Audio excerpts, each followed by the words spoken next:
Right, I think I'm back now. Whoa. Sorry about that. That was quite frustrating. So what happened was I was opening up my side panel here with Apple K.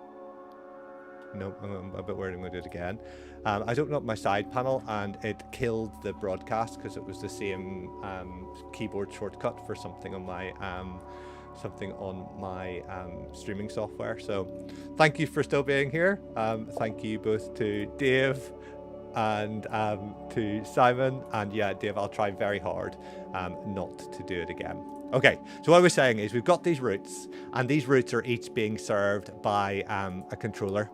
Okay, and the controllers that we have, there's one for the craft.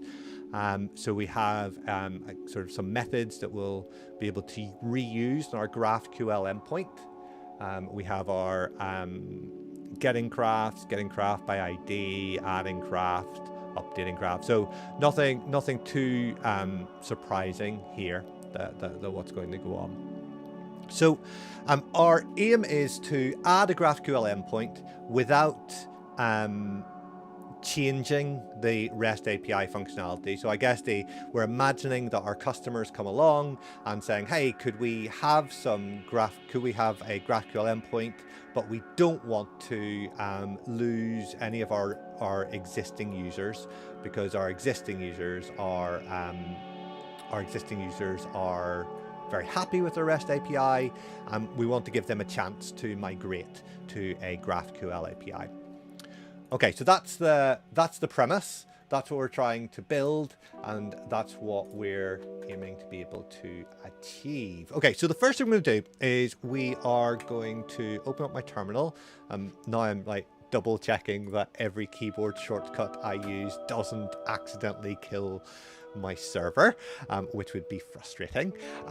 Again, so I'm going to go into my starting code folder, and I'm going to add a library called Mercurius. And Mercurius is a plugin for Fastify, which is it's a connector for GraphQL.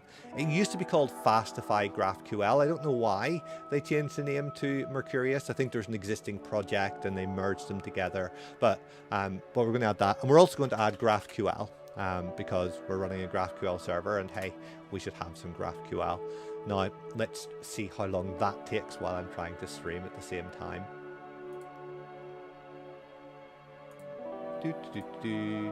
So they're going to add those together, add those on.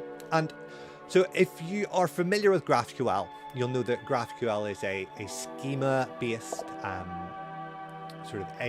it's schema-based, which means which benefits us in lots of different ways. It helps that we have type safety, we get sort of documentation, we get documentation, self-documentation out of the box, and we can help to keep things up to date. Because I don't know about you, but I've definitely had times where I've been working with a third-party API and the documentation has been out of date. Either they've changed their route, or the querying parameters have changed, or there's lots of ways that could have been updated and changed. But the team who are responsible for updating the documentation didn't get around to it, and so that frustrates me slightly. But also I recognize it's hard to do that. It can be hard to do that. So what we're going to be able to achieve with GraphQL is, as it's self-documenting, we can do the code, update the schema, and we have to do that anyway, and therefore we get the documentation out of the bat, which is cool. Cool. Okay, so we've installed GraphQL. That's been installed. Our two libraries have been installed. And if we look at this is a Mongoose-backed database. So we already have schemas in place for when this API is interacting with the database. So there already is a schema in place. So that's going to be really helpful for us. So for each craft, we've got name, type, brand, price, and age, and we have an owner ID, and this is Mongoose's way of interacting with another schema. So we're going to have an ID an object ID, and that references an owner, which is going to have an owner just has first name, last name, and email. Okay. So we have that, and we're going to use that to help us craft our schema for our GraphQL endpoint. So the first thing I'm going to do is I'm going to create a new folder, and I'm going to call it Schema. Let me move that over a bit because I noticed that's slightly out of shot. And inside of Schema, I'm going to create a index.js file. Cool. So inside of this file, I'm going to start to build up my schema. Okay. And the first thing I'm going to do is I'm going to create some types, some custom types that I'm going to use throughout this. And the two types I'm going to need, which are going to correspond to my Mongoose models, is the owner type and the craft type. So let's add those. So I'm going to go, try it again. So const owner type, so that's the first, is going to equal. I'm going to use backticks and put this in as a string literal. And so this is going to be a type. I give my type a name and open curly braces. And now I need to list each of the fields on my type along with their types. Yeah, that's right. So I'm going to have an ID for my owner, and that's going to be a GraphQL type of ID, and it's going to be compulsory. And the way I demonstrate it needs to be compulsory is with the exclamation mark like that. I'm going to have first name, and that's going to be a string. I'm going to have a last name, which is also going to be a string. I'm going to have an email, which is also a string. Okay, so that's pretty straightforward. What can be surprising is that this type definition looks a bit like an object, but there are no commas between the lines. So I know when I first started playing with these, I was a bit surprised that there weren't any commas between the lines, but we need to make sure that we don't have those. Everything else looks the same, so we have the field name, colon, and then the field type. And again, the exclamation mark is declaring that that it's compulsory. Okay, so what I'll do now, I've got my owner type, I'm going to define my schema. So I'm going to come back and do the crafts in a second, but for my actually let's do that now. So for my craft type, that's also going to be a type of craft type, name of it. And let me reference the model over here and bring this over here. So I've got bring that over here so I can reference it. So we have so craft is going to have a name. Brilliant. Actually, it's going to have an ID as well, which is going to be a normal ID thing. It's going to be a name, a type, confusingly, like a type of craft rather than like a code type. Brand, which is going to be a string. A price, which is also going to be a string, because I was kind of aware that people might want to put currency in there, so I thought I'd store it in the database as a string as well. Age, which is going to be a number. And now, actually, for my craft type, I don't want to have an owner ID. I want to have the owner itself. So each craft can have an owner. So if I think about what I want my owner to return, or what type my owner should be of type owner type. So I can use the type I've already defined earlier on to be able to reference my owner type. And equally, if I then scroll up to my owner type could have crafts. So the crafts that belong to my owner, and they're going to be of craft type, but they may be more than one. So I'm going to use an array and say this could be an array of craft type. Okay, so let's get rid of my Mongoose model. And so I have my types ready to go. I've got my owner type, which links to my craft type, and my craft type, which is linking back to my owner type. Cool. So now I can start to build out my schema. So I'm going to modify the base query type. Rather than redefining or adding any of my own root type definitions, I'm modifying the query type here. And so I want crafts, which is going to be an array of craft type. I want owners, or actually let me do craft, which is just going to be craft type. And then the same for owners. So owners is going to be an array of owner type, and owner is going to be an array of owner, or sorry, just a single owner type. I'm also going to need to pass the schema those types I've just defined. So my owner type and my craft type. Make sure they're cool. Okay. The other thing that I'll need to do is when I got craft, I'll just go, hey, give me all the craft. That's super duper. When I've got a single craft, I want someone to have to query that by ID, because it doesn't make any sense beyond that. So I'm going to put parentheses after the name of this field inside of the type of query. And inside of this, I'm defining the field that can be queried and the type that's going to be, and that's going to be the same for my owner. Cool. Okay, so at the bottom of my file, then I'm going to export that, and I'm using common.js modules, which Simon probably has a little bit of sick in his mouth because I'm doing that. Sorry, Simon.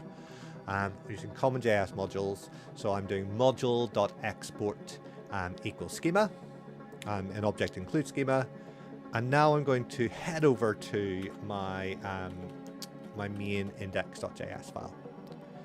Now in here, I'm going to do a couple of things. I'm going to oh, that's reassuring. Simon's telling me that I'm okay. That common.js is still okay. Great, thanks, Simon. I appreciate your affirmation, and you know, I'm glad that you don't have any sick in your mouth. That makes me feel a bit better about life. Cool. So I'm going in this file. I'm now going to import my schema. So I'm going to say const schema equals require, and then where is that? That is in my schema folder. Cool. And while I'm here, I'm going to get the Mercurius library. So const Mercurius equals require Mercurius. Cool. So the common.js pattern means that I'm using const and require.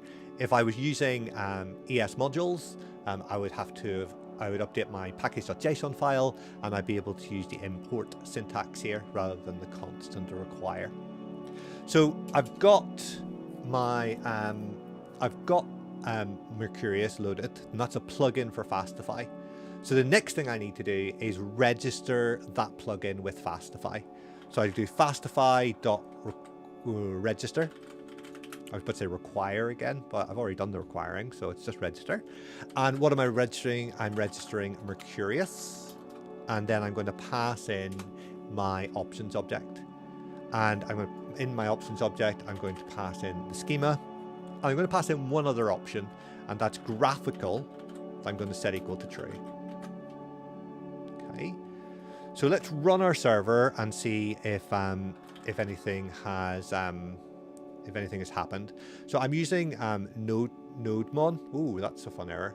I'm using nodemon, which means anytime I save a file, it refreshes, restarts the server, which is really cool when you're developing. And it was developed by another Brightonian. I'm in Brighton in England, another Brightonian called Remy Sharp. So I feel very loyal towards this library. These are deprecation errors for Mongoose and its interaction with MongoDB. So I probably should pass in some configuration parameters to Mongoose to stop these from appearing, but they're actually not causing any problems. So I'll let them off for the moment. Okay, so now that we apparently have a server that has started, let's go and see if we do. So if we go to localhost 3000 and then /graphical, and that says that the site cannot be reached. Amazing. That's connected. Is it on port? It's on the right port. Port 3000 there. Oh, is it just GraphQL maybe? Nope. What am I doing wrong now? This is fun. So we're listening port for 1000. Super. We've got graphical set to true. We've got Mercurius registering. I'm just going to nip over and see if there's something I've done sillily over here in my so-called finished code. So again, I don't think it's perfectly finished. It's got other bits in it. It looks right. I misspelled register. Let's go have a look. Fastify.register is there. Mercurius is right. Passing in my schema. GraphQL. What have I forgotten to do?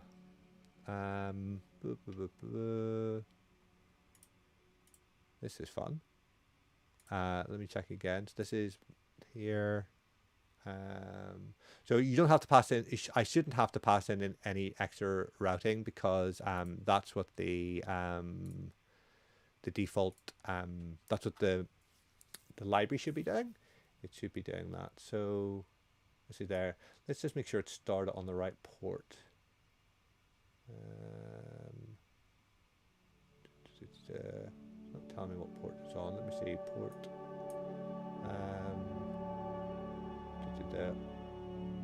Server listening on. Where's that? Where's that line? Server listening on the right port. That doesn't seem to be there, does it? Let me close. Let me do that again. And npm run dev. See what's gone wrong. Got those errors, but why is my server not listening? So let's take this out just to see if that's a problem. See if my server starts without that. Ah, it does. Interesting. So it does say now here I've got server listening on the correct port. So there's something I'm doing wrong in here. Schema. So maybe I've done something wrong in my schema. Okay, so let me just cheat a little over here and take those bits. That looks very similar to what I had before. Ah, I see the problem. So I'm looking at my cheat notes, and I can see my age is set to an int, but in my schema over here, my age is set to a number, which is not a GraphQL type. So I'm hoping that's going to restart well. Yeah, phew. That was going to be a short stream as I sort of went and cried in the corner somewhere. Okay, so now that I've defined my schema, I've come into GraphQL and I'm able to see this because I have set in my when I registered the Fastify plugin.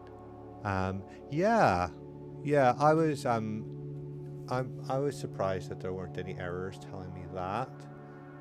Like there wasn't logging an error in the terminal anywhere. Yeah.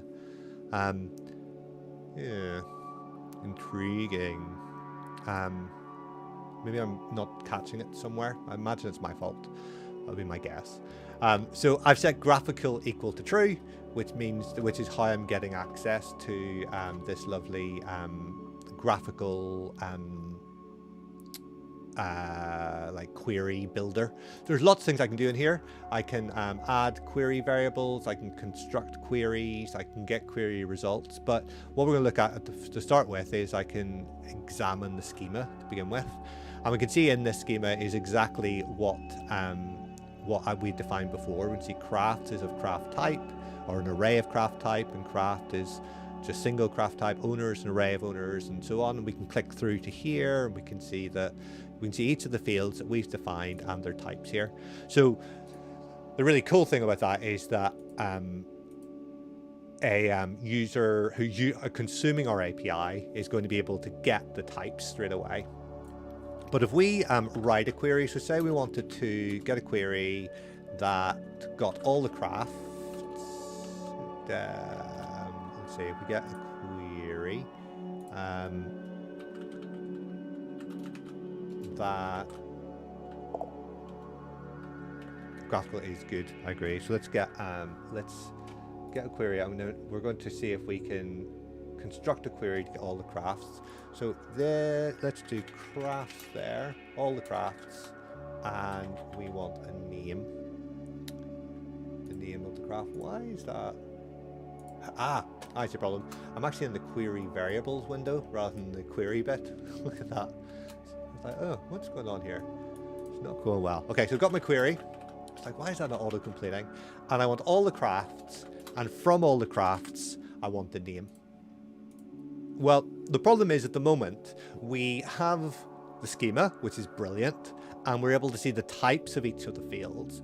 But what we haven't done is we haven't equipped GraphQL with the skills to be able to find the right data that it can populate our query. So in GraphQL language, that's called a resolver. So we need a resolver that GraphQL can access and use in order to get the data for our queries. Okay. So I'm going to be lazy and I'm going to do that in Schema as well. So down here, and I'm going to make my resolvers.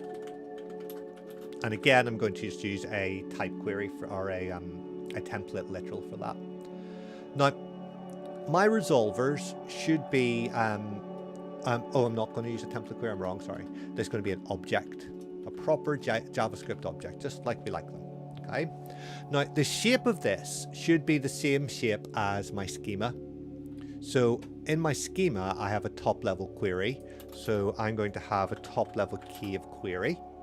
And then I'm going to, that's going to have a value of an object.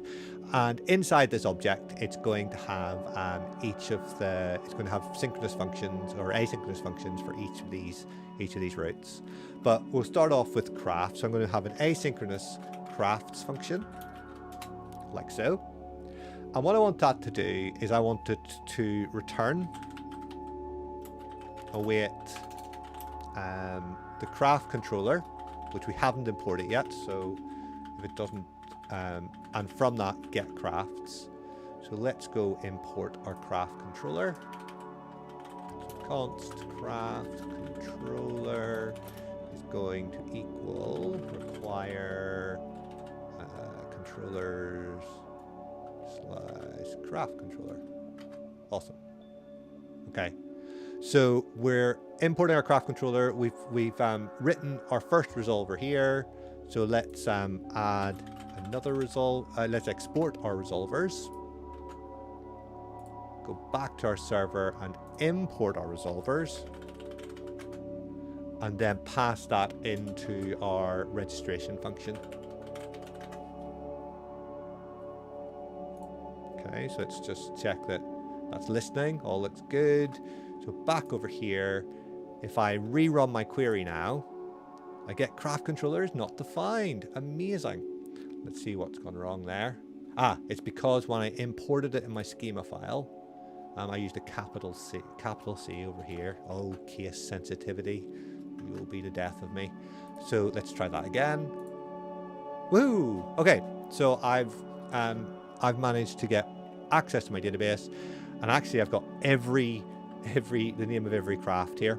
Okay, so I'm not going to look at it today, but I think I should paginate this, I think that because one of the things I want to show in my Vue and GraphQL course is how to deal with pagination. But at the moment, our API isn't paginating; it's just giving have all the data. Here you go. But I'll need to build a separate deal with my resolver in a way where that's going to be different. But for now, I'm not going to do that. Okay, so we've got our crafts, and then we can get other data about our craft. So we can get its ID, and we can get its type, and we can get its brand. And so we've got sort of lots of different kayaks because kayaks are cool. And if you want to come on the kayaking adventure with me, let me know. We can organize a trip out. It'd be great. Okay, so what have we got? So we've got our crafts. We've got reading our crafts. We need to have resolvers for our other routes now. So let's do a resolver for our craft. So we've done for crafts. Let's do a resolver for our craft. Now, this is something that's going to pass in a variable from our user. Our user is going to pass a variable here, and so we need to be able to accept that variable and then to do something with it. Okay, so GraphQL resolvers receive a couple of different variables. Let's just double check the documentation. So that GraphQL resolver functions.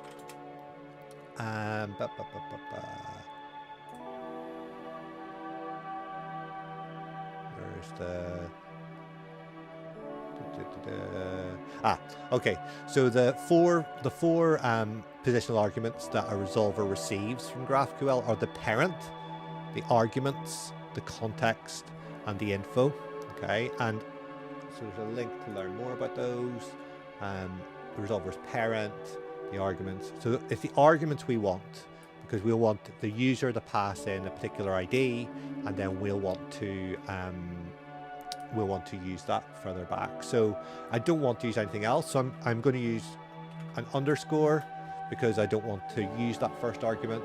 And then from the arguments, I want to destructure the ID. And I want to return await craft controller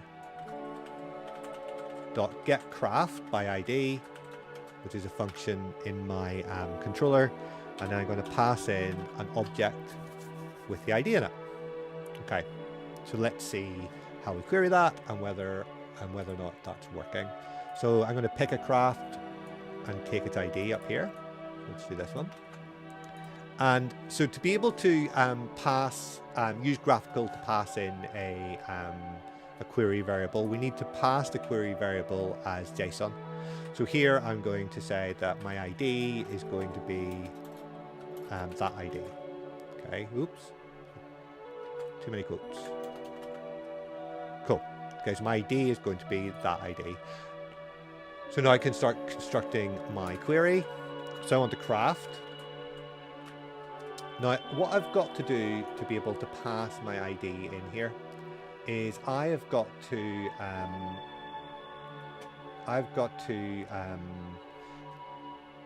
accept it up here. I'm going to have to tell and type it. So I'm going to say, hey, I'm going to receive a variable $ID, and it's going to be of type ID. And then down here, I'm going to use it. I'm going to have the ID equal to that $ID, which I've just accepted from the top. And I'm going to use that to find my craft. And I want the name, the ID, the type, and the brand.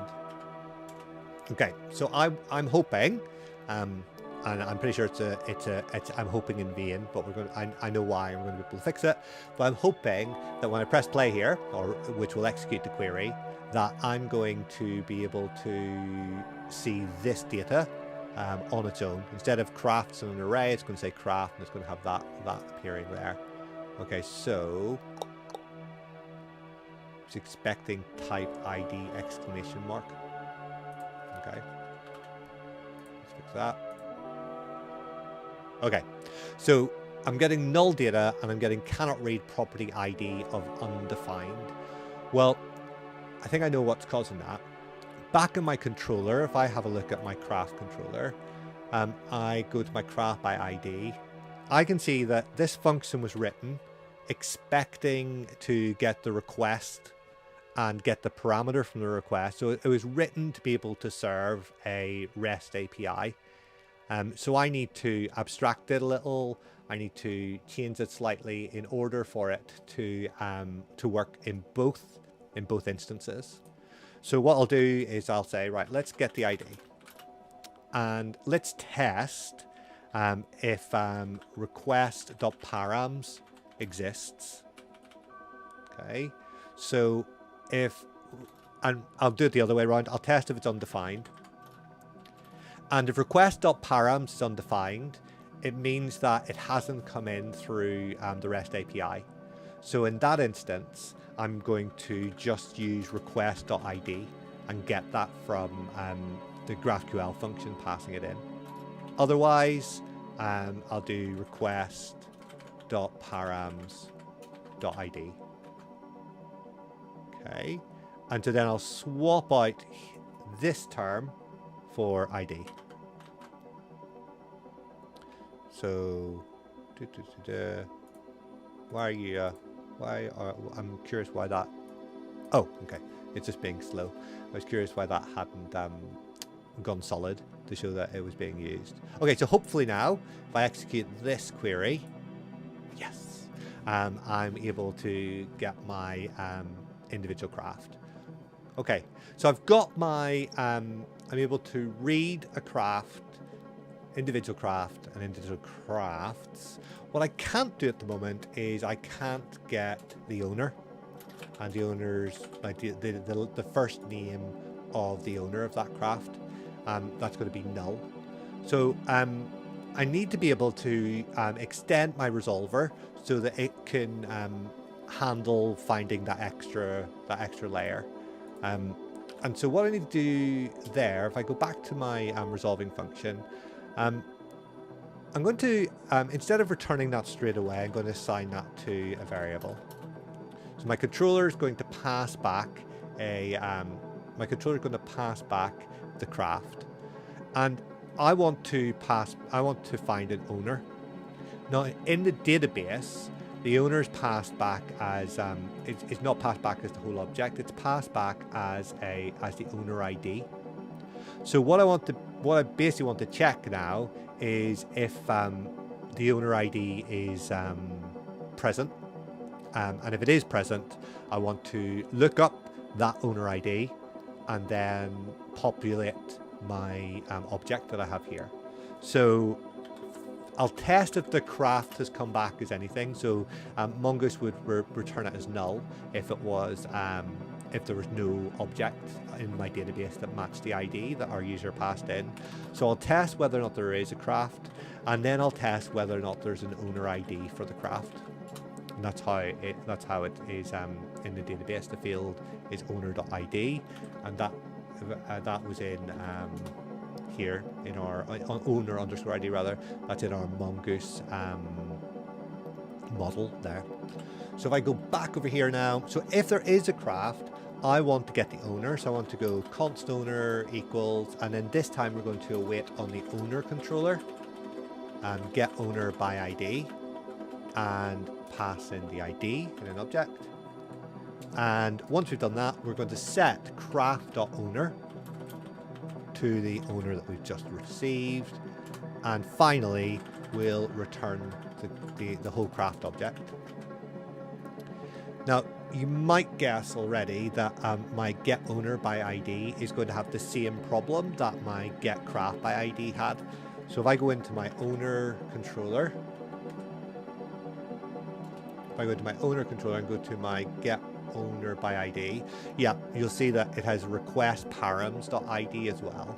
So the same problem is appearing here. So last time I did const ID equals check if request.params is undefined, and if it is undefined, then just pick it up from the object that's being passed in. Otherwise, you'll get it from request.params.id. And then we can change this to be ID. Actually, that makes me a bit sad because I can't use the simplified array syntax, where I can, if the key and value are the same, I can just do them once. What I'll do is I'll rename my variable here, and then I can just put that in as _ID like that. Okay, so let's see if I execute this query now. Owner controller is not defined. That's an issue. So let's go back to our schema and let's import our owner controller.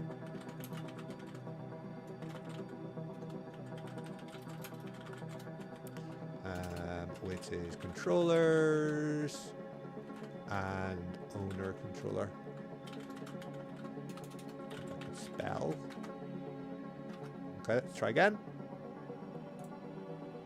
Field to fetch. Oh, is it maybe the play? I tried to execute the query too soon. The server hadn't restarted. Okay, we're getting null still, and that could be because this craft doesn't have an owner. Okay, so let's let me get crafts and I know what I've got. The database over here, and if I look at the crafts and just find one that has an owner ID, so this one has an owner ID, and so I'm going to get the craft ID here, copy value, and so down here I'm going to, so this, oh, that looks like it's the same one. That'll be frustrating if it is. Unknown argument ID. Did I start to change something up here?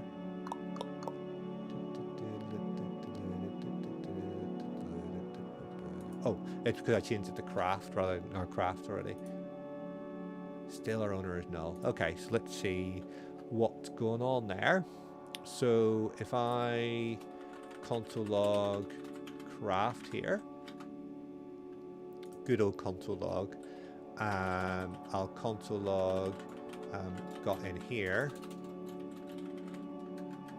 and I'll console log the owner here. Okay, let's wait for our server to restart. Let's execute our query. Let's go have a look, see what happened. Okay, so it does have an owner ID. Brilliant. It got in here, but that owner is returning as null. Okay. So I want to check now if that owner exists. So I'll do that by looking at my database.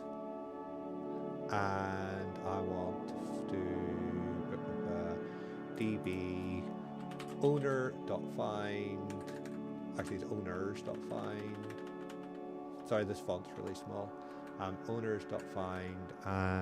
Find by ID, I think is the I can do it like that. Could be wrong. Yeah, find by ID is not a function. Okay, let's just do .find, and let's do underscore ID is that one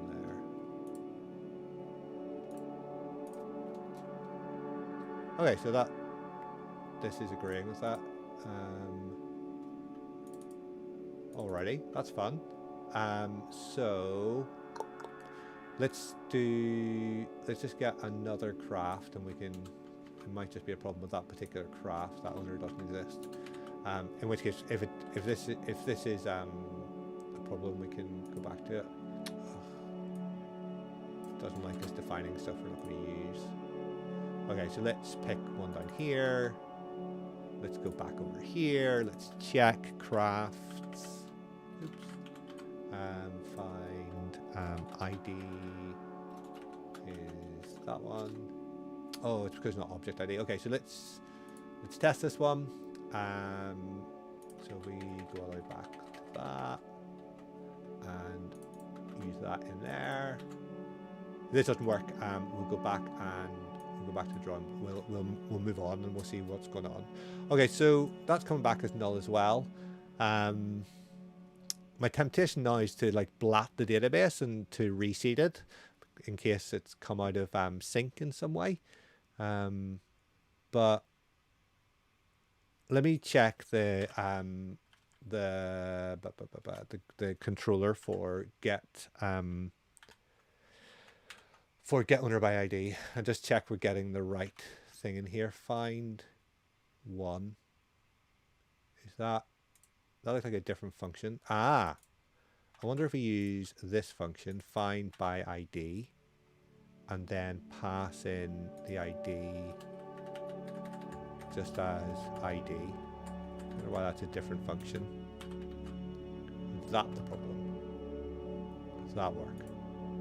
Nope. Good to check these things. So now that's the same syntax as the other one.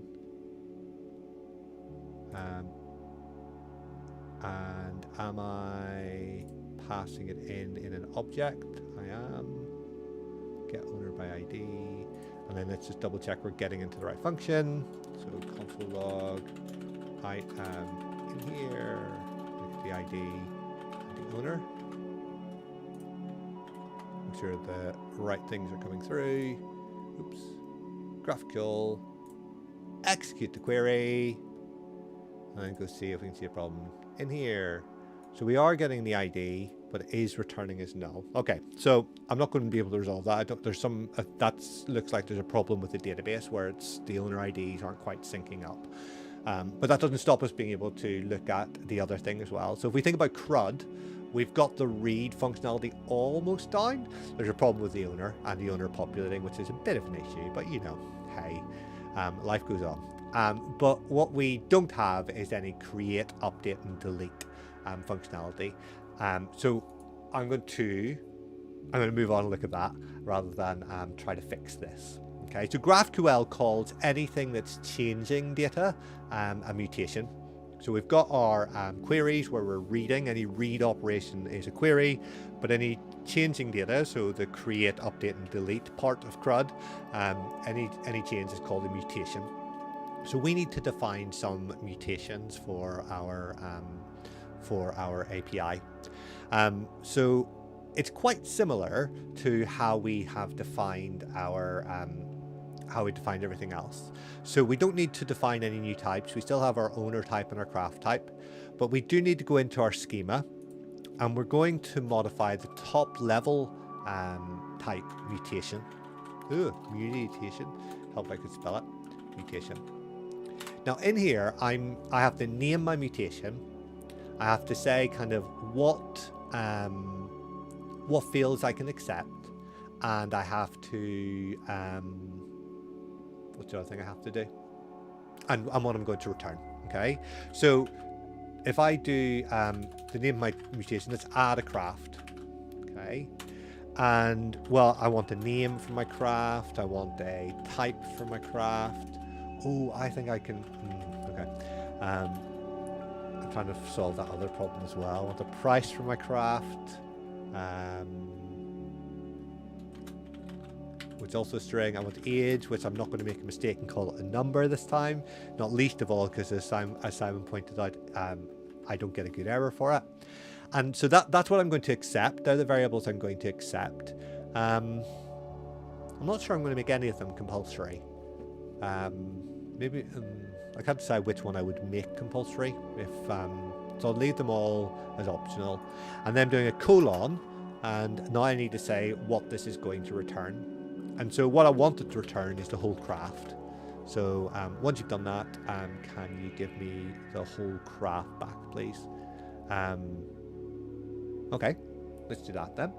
So I'll save that, and if I go back to GraphQL and refresh this page, once the server's restarted, you can see now that in my root type, I have root type query and root type mutation.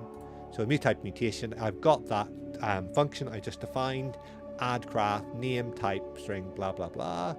So to be able to do one of those, I need to declare a mutation, name my mutation, and then I need to pass in some variables. So I'm going to pass in a variable name of name. And when I've done that, I want to get the name and the ID back again. So the problem there is that we don't have a name yet. So I'll do $name, and that's going to be of type string. And then down here, I'm going to have pass in the name as a query variable. My name is going to be, what should we name it? Any thoughts? We could name it HMS GraphQL. And we're both HMS GraphQL. Cool. Okay, so I'm going to execute that query, and unsurprisingly, it gives me a null. And that's because there's no resolver set up to match my mutation. So exactly like a query, we need to have a matching resolver to be able to help us deal with this data. So let's go down to our resolvers. We have query. We've done our craft and craft. We haven't quite finished that one because of our owner database issue, and we now want to match the shapes. We want mutations. Is it mutations or mutation? Mutation. So to get rid of my S. And we want to match the add craft. So we want an asynchronous function that's going to add the craft. And again, we don't want the parent. So we put an underscore there to say, hey, I don't want that parent, but we do want all the fields. Okay. So, what do we want to do? So I guess what we're going to do first of all, when Mongoose creates a new document in its database, it returns the ID. So let's get the ID back again, except Mongoose calls it underscore ID. So I'm going to destructure underscore ID and alias it to ID. And the way I'm going to do that is I'm going to use the craft controller, and I'm going to add craft, and I'm going to spread the fields in there. Okay. And then what I'll do then is I'm going to get my craft. Once that's happened, I need to construct the returning craft that I'm going to return to my user. So I'll have the ID that I've got from my controller, and then all of the other fields that were passed in. And I'll return my craft. Okay. So my guess is when we try to execute this this mutation, that's not going to work immediately. And the reason I think it's not going to work immediately is exactly the same reason as our by ID functions didn't work immediately, in that they were crafted for a REST API, and we may have to do some fiddling to make them work for both the REST API and the GraphQL API. But I could be wrong. It could be magically working already. So if I press add craft, hey, it did work already. Amazing. So we've added HMS GraphQL, and we've got its ID. So let's grab HMS GraphQL, and let's find in our, I'm just going to use the this is Robo3T, which is a like a Mongoose tool, a tool to query Mongoose databases. Let's see if we can find it in our database. So go to crafts, and if we, intriguing. Okay, so that it did return an ID though. So let's see if I query that ID like we've done before. Here, and pass in ID as the ID that we have. Hopefully, if it's gone right, this should give us back HMS graph. Actually, we don't have, anything we don't have should come back as null. So let's see. Intriguing. So, I see the problem. Okay, so Mongoose successfully created the record, but it didn't correctly get the fields back again. So Mongoose has created a new craft with it for us and given us an ID, but it hasn't correctly added the fields, and that's back to my prediction originally, if you remember.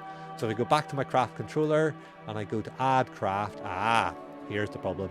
So previously I had request.body coming back here for my fields, so that my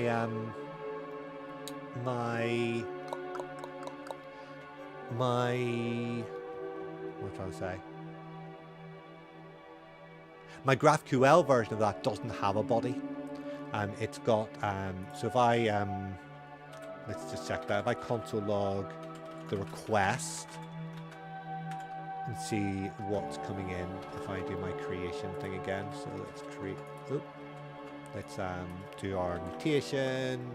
Our mutation, what type is it? It's an add graph. What are we passing in? We're passing in name, and we want to get back the name and the ID. To be able to use it in there, we need to pass it in. So $name is going to be of type string, and then down here we want to be able to get the name, and we want to be able to find, it's going to be called HMS GraphQL. And if we query that, okay, so that claims it's created it. But if you remember, all that's doing is passing back the fields I passed into. So there's actually no confirmation that those fields were actually created. And if I look over here, you can see that instead of a body, I have the fields here, the individual fields. So how can I fix this? I think what I could do is I could say const fields is going to equal either request.body. So if request.body exists, or if request.body doesn't exist, then the fields is just everything that's passed in that request body. Oops, that's a big question mark. Otherwise, the fields are request.body. And then here, this is going to be the fields. I think that makes sense. We'll leave in our... Yeah, I think that makes sense already. Let's try to create it again. And again, it's claiming it's been created. If I then go and search my database for something that has a name of HMS GraphQL, yes, it does exist. And the ID, it starts with 613 and ends with 955. And back in GraphQL, it starts with 613 and it ends in 955. So we have successfully created a mutation and the resolver for that mutation to be able to execute and interact with our database. So I guess for me, this was an exercise to try to work out, like, is it worth building a GraphQL endpoint? Because so much of my time I end up building a REST API because I understand those better and I can sort of get something out the door really quickly. But as we look at kind of what was required to build this this GraphQL endpoint, it wasn't really much more than what we had to do. So we had to create types. I'm on board with that. I like a bit of type safety. Prince, who was here, I'm not sure if he's still around, is a big Rust fan, and so he's all about super typing everything. And I know that Simon does some Node.js or a lot of TypeScript, and so types. I'm on board with a bit of types, which is cool. We had to define the schema, and that was okay. We had to define the mutations, give them names, and the benefits of that, obviously, again, are that our user has better documentation, and also if we want to add a field, then we don't have to version our API as often. Or as explicitly, I don't think we can add a field, and our consumers could query that field or not query that field, so we're not sending back any more or less data, which I think is a benefit over REST endpoints. And then we had to create these resolvers, and I'm just using the same controllers that I was using for my REST API. So again, I feel like that's probably worth doing. So this isn't finished. I would need to add some. I'm sorry, I'm hopefully not making you sick there as I scroll up and down.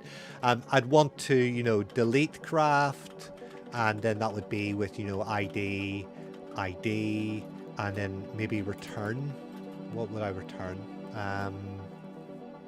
I guess I would return the whole craft again to say that's all gone. Actually, I don't think I could do that because I wouldn't have access to... I think I'll just return an ID. Oop. I'll return an ID for that. So I would delete craft, I would update craft, which again, I guess could have any of those fields. But it's also going to need a... it has to have the ID, otherwise I can't update it. And I would return the whole craft type there. But yeah, and then I'd just have to write resolvers for those, and it would interact in the database in the same way. So I think I'm on board with these. Does anyone who's in the chat have an opinion about whether or not they would build a GraphQL endpoint like this, or anyone got any thoughts about what if they do it differently than I have? I know I'm using template literals, which some people use the GQL string, which I think I haven't been able to get a I don't really understand what the difference is. I had a look at the GQL library and I couldn't quite work out like what it was doing over and above the query string bit. I think it's parsing it and doing some other cool stuff, but so maybe I'm missing some GQL in there. Maybe I'm missing some caching benefits that would be missing otherwise. But I think so. My plan next is that I'm going to write a Vue application that is going to be able to consume and use this API. So it will be able to get all the crafts, get all the users, add crafts, and do all of that fun business as well. So next time I'm on here, I'll be building that up as well, and be able to have that going. But I think we will we'll kind of stop there. And thanks for being here, and for the 3 people who've managed to stick around to the end, thank you. And yeah, next time I think I'm actually going to my first in-person conference since COVID started next Friday, so I'll be going to that on Friday. So maybe I will do this on I'll do this on Thursday or another day this week or next week to be able to continue this. But thanks, Dave, and I shall and thanks for everyone else for being here, and I shall catch you soon. Thanks, Simon.